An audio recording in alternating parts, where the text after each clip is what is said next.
Hey, let me show you all the features and settings that you can find on the DJI Osmo Action 6. And all of those features are actually after the first major update, where they actually introduced, for example, the 8K video recording. So first of all, let's start from the settings. And as you can see in the quick settings, we are able to create and manage the custom modes. So if you often change some options before you start recording, you can just quickly save them. So you don't have to anymore change those parameters.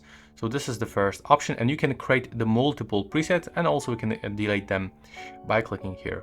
Over here you can find the quick switch button settings. So this is this button, the power on and off button. And what you can do with this one, you can set a shortcut for zoom in or zoom out, screen off, to lock screen, start and end pre-recording, and also you can switch between modes. So currently, if I set this for the zoom, I'm gonna click on it. So now if I'm gonna click on it once, I'm gonna zoom in and zoom out, and that's basically how it works. Next we can find gesture control, so we can take a photo or start recording, start or stop recording, and to let that work, you have to get your both hands within 2-meter range to be recognized. Here we can find settings, but we'll go for this later after I show you here. So now we can actually lock orientation. Before the update, that wasn't actually option to lock that, so the camera was all the time rotating. And here we can simply lock the screen. We can unlock like this, or by swipe up, we get two options to change it. Here we can also find the voice control. We can change its language, and here we can find all voice commands. Start recording, stop recording, take a photo, or for example, turn off device. Now I'm gonna turn it off. And by clicking here on this icon, we can enable or disable the full screen. Now let's go to the settings, and here we can find the snapshot. So when powered off, we can press a shutter to power on and start recording immediately. And default, the last settings, or we can pick specific mode like video or the hyperlapse. Now we can find this single screen preview, so we are able to turn on and off the front screen. We can also connect external microphones. And if you are wondering what options are supported, then take a look. We got the transmitter settings, LED light vibration, auto power off. So this is everything about microphones. We can also connect wireless earbuds. We can change screen brightness. We can find depth and altitude displays. We can change units, foots and meter. Here we can find it for hiking and parachuting. We can change altitude mode, the relative one and absolute, the minimum altitude display. We can select scene. And we can also perform manual calibration. There's also option for depth display. We can get the auto record, automatic stop, like 5 seconds, 10, 30 or never. Here we can find the always on display, and what it is, basically when you lock your screen, it will show you the recording time. If you turn it off and lock your screen, then the screen will be completely turned off for the front and the main display. You can even change the style of the always on display, so full, basic, and only indicator that will announce you that your camera is recording. There is the option to record with the screen off, so you can set after what time the screen will off when you are recording. This is the time range, up to 10 minutes. You can find the built-in microphone audio backup. You can do this to the separate files, store as AAC audio files, and video audio track, so save as extra audio track in the video file. And there's also the list of modes that are not supported. So it's not working in every mode. We get also timer shooting, so when enabled, video recording will start in the preset mode and at a scheduled time. Here there's the USB mode, so we can actually connect this into the phone or PC wired and transfer data. And of course the wireless connection, so we can simply connect this one into our smartphone and using application. There's also the upload management, so when enabled, the new content will be automatically uploaded by using Wi-Fi when camera is charging, or for example when it's powered off and charging. Here we can find this unlock method, so I just show you that we can swipe up or move to the right side. Over here we can change bitrate, standard and the high one, and it's only available in the video, super night and the slow motion mode. Here we can find all sounds, for example the turning on and off sound, we can simply turn it off or change its volume. Here we can find the grid lines, we can turn it off, we can get grid, diagonal, and grid and diagonal. Over here we can also find the time code. We can also turn on the time code display if you want, and you can even reset this one if you want, just like that. Now we can find naming management, so we can set a 4 characters, the custom to your file at the end. There's also the display output, so when enabled, the parameter information will be displayed during the display port output. The album password, we can simply set a password on our files. Next, we can find automatic power off option. You can turn it off, or for example, set like 30 minutes, and after that time, the camera will turn off. We got the horizon calibration. We got the live stream. There's also Bluetooth remote controller. Here we can find the storage, so the internal storage is 50 gigs. SD card, we can just input it, this one. And here we can format internal storage and format SD card. Next we can change the language, and this is the list of all available languages if you are wondering. Over here we can find the date and the time settings. We can set this manually if you want for some reason. We can also perform a factory reset. Here we can find some device information like the serial number, firmware number.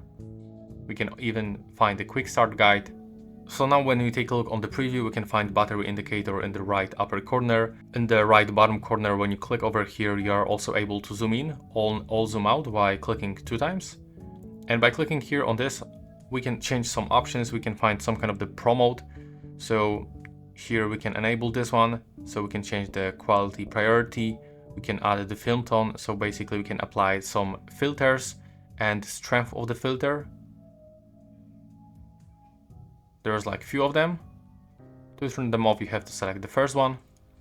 We can also change aperture and the automatic mode.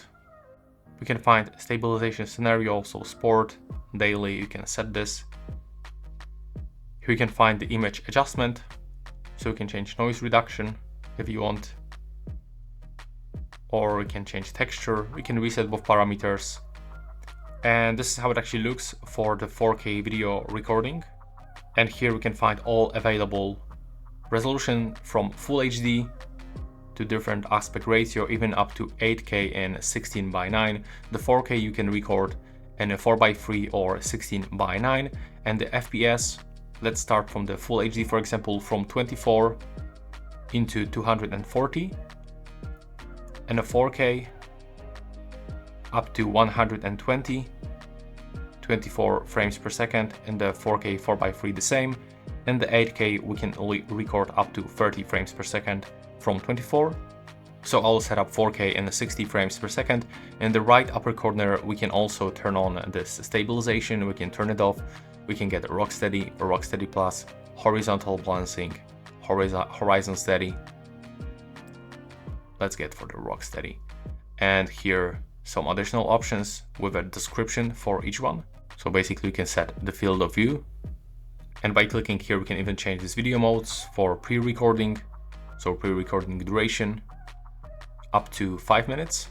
There's also the loop recording, the maximum loop duration, or for example the 1 hour. And now if you are looking for some other modes, then here of course you can find the photo mode. So in the photo mode we are also able to change the resolution. We can even capture in the 38 megapixels in the 4:3 ratio or 16:9. And here we can also change the FOV. Next we can find the super night mode. It's supported up to 4K, we cannot record in the 8K, and it's support up to 60 frames per second. Then we can find the portrait mode. It's supported up to 4K in the 16:9 and up to 30 frames per second. There's also option for subject tracking. There's no 4K, it's 2.7K. And the Full HD, if you are wondering about frames per second, then we can find 60 to 24 for Full HD, 24 up to 60. The next mode, the slow motion, and what it's supported, 2.7K, Full HD and the 4K.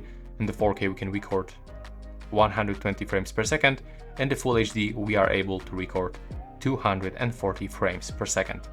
We can also find the time-lapse mode. So when we open the time-lapse, we can also find the hyperlapse, of course, and the time for this one. And for the time-lapse, we can also find the custom presets, so we can swipe up to set the parameters, so interval up to 1 hour, video duration, the infinite one, or for example 5 hours. Okay, and that's all for the settings and the features. Here we can also find that lens cover. You can easily take it off by making that move you have to twist into the left side. Basically, you have to just unscrew. It's easy to take it off. You just have to unscrew all the time until that will just fall apart. And here we can also find that there's also the red rubber. Of course, it's the waterproof part. To put it back, you have to also screw into the right side. Now at the bottom, we can find this attachment for some accessories. Over here, we can move this one into the right side upwards. And now as you can see, we can find the battery. That is actually quite easy to remove. And of course, over here, we can find the memory card slot. And here, there's also another rubber. It's for the waterproof. We can even take off that part if you want, for some reason. There we go. You can simply put it back. On the right side, we can find the USB-C port, and there's also option to remove that cover if you want for some reason. Okay, and I believe that's everything. If you have some other questions about this device, then I can highly recommend you to visit my YouTube channel.